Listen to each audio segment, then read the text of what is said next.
தினத்தியான நிகழ்ச்சிக்கு உங்களை அழைப்பதில் நான் மிகவும் மகிழ்ச்சி அடைகிறேன். இன்று நாம் பார்க்க போகும் தேவனுடைய செய்தி, நீங்கள் ஒவ்வொருவரும் ஆண்டவரின் கையில் ஆப்பிளாக இருக்க வேண்டும் என்று இயேசு விரும்புகிறார். ஆப்பிள் அப்படி என்ன இருக்கு அப்படின்னு பார்த்தீங்கன்னா, அரபிக் மொழியில ஆப்பிளுக்கு துவான்னு சொல்லுவாங்க. இந்த ஆப்பிள் எங்கு நிறைய பார்த்தோன்னா, இயேசுவின் காலங்களிலே இப்பொழுதும் கூட கானா ஊரிலே ஆப்பிள் நிறைய பார்ப்போம். அதே போல கலிலேயாவில் கூட நீங்கள் போனீங்கன்னா, பரிசுத்த சுற்றுப்பயணம் போனீங்கன்னா நிறைய பச்சை பசேர்னு ஆப்பிளை பார்ப்பீங்க. இந்த ஆப்பிள் ஏன் சிக்கான ஆப்பிள் கொடுக்குறாங்க? பெரியவங்களை பார்த்தா ஆப்பிள் ஏன் கொடுக்குறாங்கன்னு பார்த்தீங்கன்னா, ஆப்பிளில் பொட்டாசியம் இருக்குது, வைட்டமின் சி இருக்குது. இந்த பொட்டாசியம் என்ன பண்ணுதுன்னா, கொலஸ்ட்ராலுக்கு ரொம்ப நல்லது. இந்த பொட்டாசியம் என்ன பண்ணுதுன்னா, ஹார்ட் டிசீஸ்க்கு ரொம்ப நல்லது. இந்த பொட்டாசியம் என்ன பண்ணுதுன்னா, சுகருக்கு ரொம்ப நல்லது. இந்த வைட்டமின் சி எதிர்ப்பு சக்தியை கொடுத்து உங்களுக்கு கோல்டு, தொற்று நோய்கள் வராமல் ஆன்டி ஆக்சிடென்ட்ஸை உங்களுக்கு கொடுக்குது. பைபிளில் ஆண்டவர் உங்களுக்கு என்ன சொல்கிறார் என்றால், இந்த ஆப்பிள் எவ்வாறு சோர்ந்து போயிருக்கிற மனிதனுக்கு ஒரு உற்சாகத்தை, ஒரு உத்வேகத்தை கொடுத்து அவனை திடப்படுத்துகிறதோ பலப்படுத்துகிறதோ, அவ்வாறு யூ ஆர் மை ஆப்பிள் அப்படின்னு சொல்றார். இயேசு உங்களையும் என்னையும் அவருடைய கண்ணின் கருமணி போல பார்க்கறதுனால, இந்த வேத வார்த்தைகள் ஒவ்வொன்றும் உங்களுக்கு ஆப்பிளாக இருக்கணும்.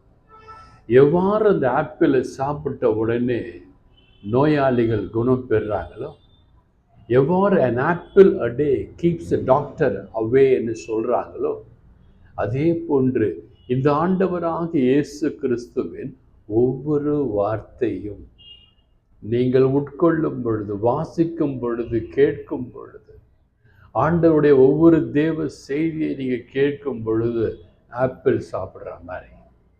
சாத்தான் உங்ககிட்ட வர பயப்படுவான்.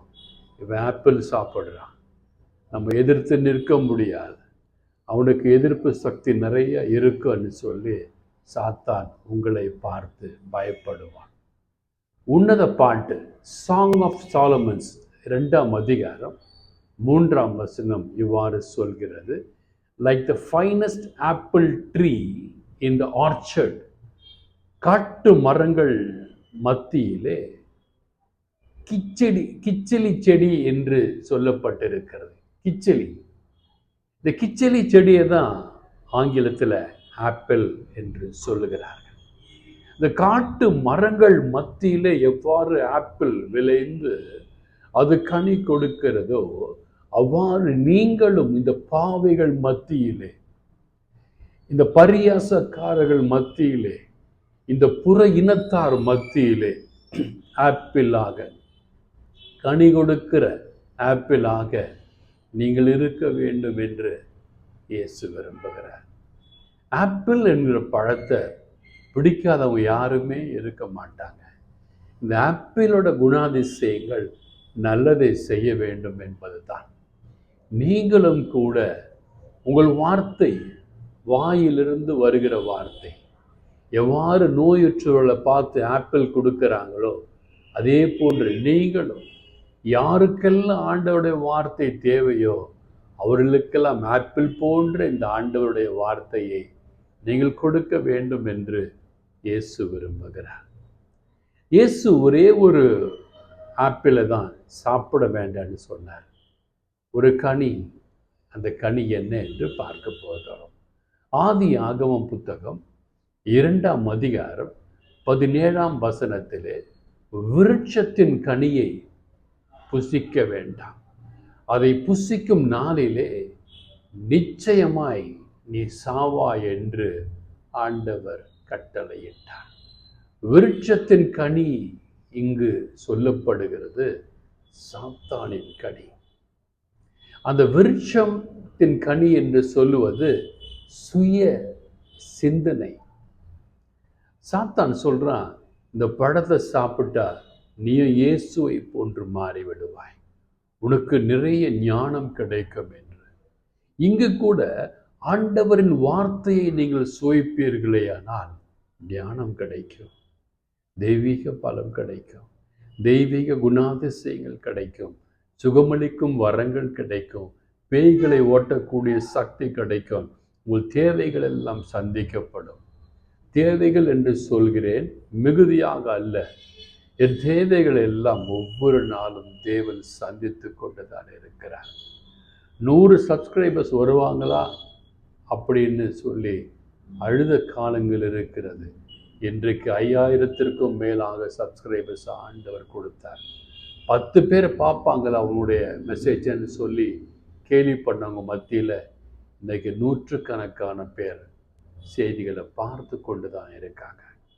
ஸோ இந்த ஒவ்வொரு செய்திகளும் உங்களுக்கு உத்வேகத்தை கொடுக்க வேண்டும், உற்சாகத்தை கொடுக்க வேண்டும்.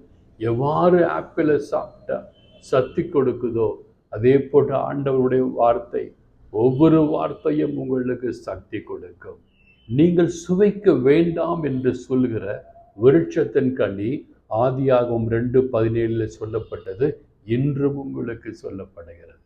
அது என்னவென்றால், பாவம் செய்யாதீர்கள். நீதிமொழிகள் 6ஆம் அதிகாரத்தில் சொன்ன 6 காரியங்கள் 7ம் தேவனுக்கு அருவருப்பானதுன்னு சொல்ல, அந்த 7 காரியங்களை மட்டும் தயவு செய்து செய்யாதீங்க. அது தேவனுக்கு பிடிக்காத காரியங்கள். தேவனுக்கு பிடிக்காத காரியங்களை நீங்கள் செய்யும் பொழுது தேவன் உங்களை விட்டு பிரிந்து போய்விடுவார்.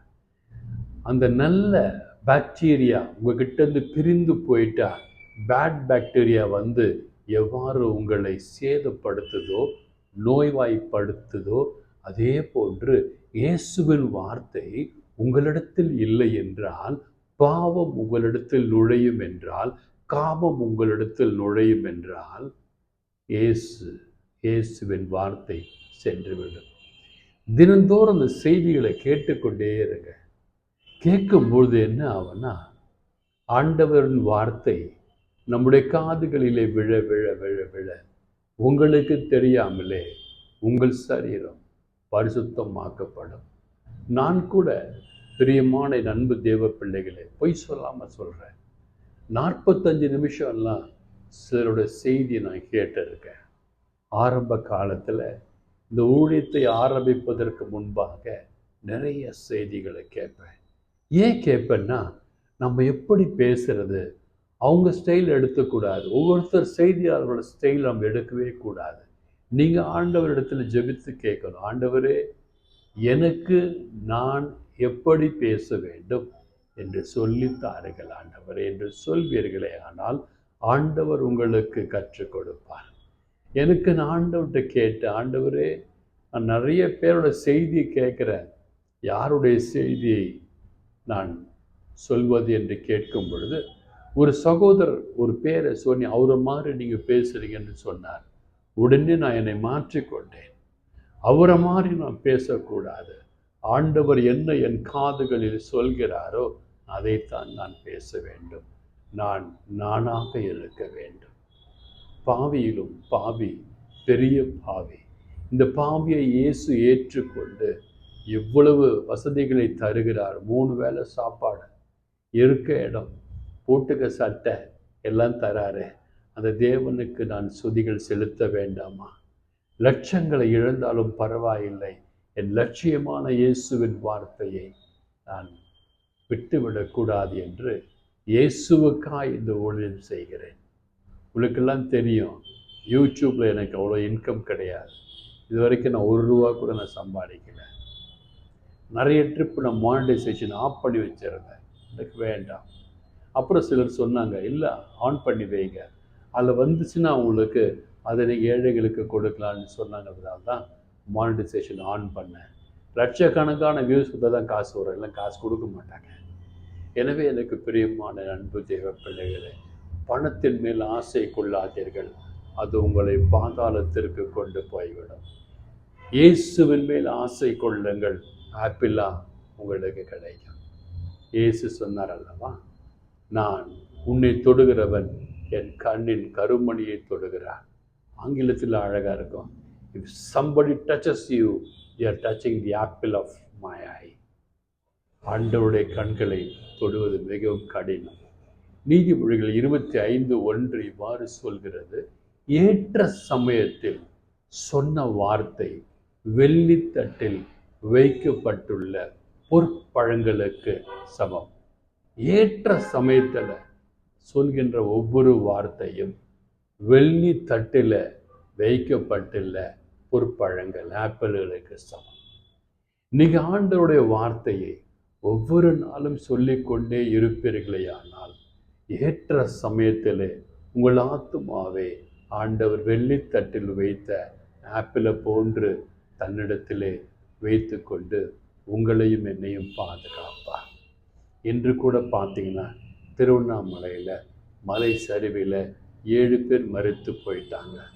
கடலூர், விழுப்புரம், பாண்டிச்சேரியெல்லாம் சென்னை மாதிரி பாதிப்பில் நிறைய தண்ணியில் நிறைய பேர் கஷ்டப்படுறாங்க. உங்களுக்கும் எனக்கும் ஆண்டவர் அவ்வாறு கஷ்டங்கள் கொடுக்காம தன் கண்ணின் ஆப்பிளை போன்று உங்களையும் என்னையும் பாதுகாத்திருக்கார் இல்லையா? அதற்கு நம்ம ஆண்டவருக்கு நன்றி சொல்ல வேண்டாமா? ஆண்டவர் நிச்சயமாக ஜீவித்து கொண்டிருக்கிறார். எத்தனையோ பேர் யார் கடவுள் யார் கடவுள் என்று தேடிக்கொண்டிருக்கிறார்கள். உங்களுக்காக தன் நிலையை துறந்து மனித நிலையை ஏற்று மனிதனாய் வாழ்ந்து மனிதனாய் உங்களோடு இருந்து மனிதனாய் உங்களோடு உணவு உட்கொண்டு நீங்கள் அழுத நேரத்திற்கெல்லாம் உங்கள் முன்னே தோன்றி உங்களுக்கு உதவி செய்ய இருக்கிறார் என்றால் அவர் இயேசு மட்டும்தான். நான் கூட என் கஷ்டங்களில் நோய்வாய்ப்பட்டு மறுத்து விட்டேன் என்று சொன்ன பொழுது கூட என் ஆத்துமாவிலே அழுதேன். ஆண்டவரே, எனக்கு ஒரு மகன் இருக்கிறார், அவனை நான் பார்க்க வேண்டும், என் பேர பிள்ளைகளை பார்க்க வேண்டும், எனக்கு ஜீவனை தாரும் ஆண்டவரே என்று அழுத பொழுது ஆண்டவர் ஜீவனை கொடுத்தார். வெட்டாந்தரே கப்பல் விடுகிறோம் இடமாக நோவாவுக்கு மாற்றி கொடுத்தார். காலியான ஜாடிகளை நீர் நிரப்ப சொல்லி திராட்சை ரசமாய் மாற்றி கொடுத்தார். அப்படி மாற்றக்கூடிய சக்தி உடைய நம் அருள்நாதர் இயேசுவுக்கு நீங்கள் கீழ்ப்படிந்திருப்பீர்களே ஆனால் நீங்கள் நல்லா இருப்பீங்க, உங்கள் குடும்பம் நல்லா இருக்கும், உங்கள் பிள்ளைகள் நல்லா இருப்பாங்க. God bless you all.